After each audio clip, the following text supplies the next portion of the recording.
भूपेन्द्र र जेरीले बनाए भुन्टीलाई मार्ने प्लान। भुन्टीले घर आफ्नो नाममा बनाइन्। भुन्टीले निकालिन् भूपेन्द्र जेरी घरबाट सबैजनालाई। दर्शकबिन नमस्कार अनि हार्दिक स्वागत गर्न चाहन्छु हजुरहरूलाई हाम्रो युट्युब च्यानलमा नयाँ हुनुहुन्छ भने सब्सक्राइब गरी हामीसँगै जोडिनुहोला। अब आउने भुन्टी भाग 328मा यस्तो हुँदैछ, हेर्नुहोस् पुरा भिडियो। दर्शकबिन भुन्टीले मुद्दा जितेर घर जग्गा आफ्नो नाममा गरेकी छिन्। भूपेन्द्रलाई घरबाट निकालेर आफू भने घरमा राज गर्ने भएकी छिन्। भूपेन्द्रलाई डिभोर्स दिएर घर जग्गाको लागि मुद्दा लडिरहेकी भुन्टी अन्ततः मुद्दा जितेर आफ्नो नाममा घर जग्गा लगेकी छिन्। भुन्टीलाई डिभोर्स दिएका भूपेन्द्रले जेरीसँग लागेर अहिले पछुतो लागिरहेको छ।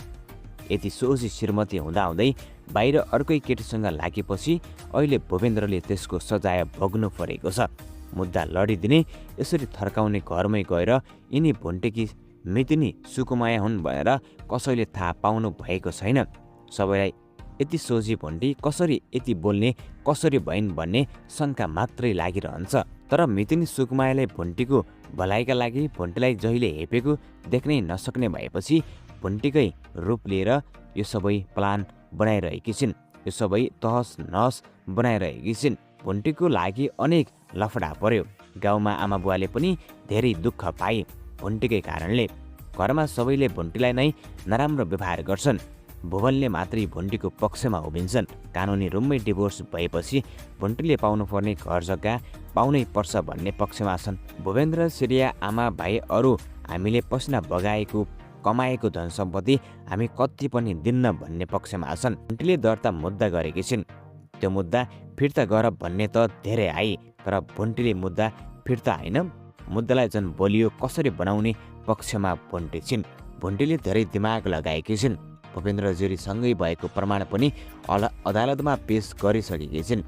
भूपेन्द्रले भुन्टीलाई पाउ परेर माफी गरेर अहिले फकाइरहेका छन्।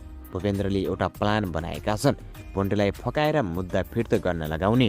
भुन्टीको मन पगाल्ने आफै नजिक बनाउनेतिर भूपेन्द्र छन्। जेरी र भूपेन्द्रको प्लान यही बनेको छ। तर भुन्टी लाठी छैनन्। यसरी सजिलै भुन्टीले मुद्दा फिर्ता लिँदिनन्। भुन्टी भएको भए त फिर्ता लिन्थिन् होला। यहाँ त सुकुमाया आएकी छिन्। मन पगाल्न अलि गाह्रै पर्ला भूपेन्द्रलाई। जस्तो कुरा गर्दा पनि माया पिरतीका कुरा गर्दा पनि भुन्टीलाई जति बेला पनि रिस आउँछ। रिसको झोकमा थर्काउँछन् भूपेन्द्रलाई। भुन्टीको मन पगालेर आफ्नो नजिक बनाएर मुद्दा फिर्ता गर्न लगाउने, त्यसपछि जेरीसँग धुमधामसँग बिहे गर्ने सोचिरहन्छन्। त्यसो गर्दा पनि जेरी र भूपेन्द्रको बिहेपछि पनि फेरि मुद्दा हाल्न सक्छन्। हामीलाई गर्न खान कुनै हातमा पनि दिँदैन, त्यसलाई हामीले सिद्ध्याउनै पर्छ भनेर प्लान बनाउँछन्।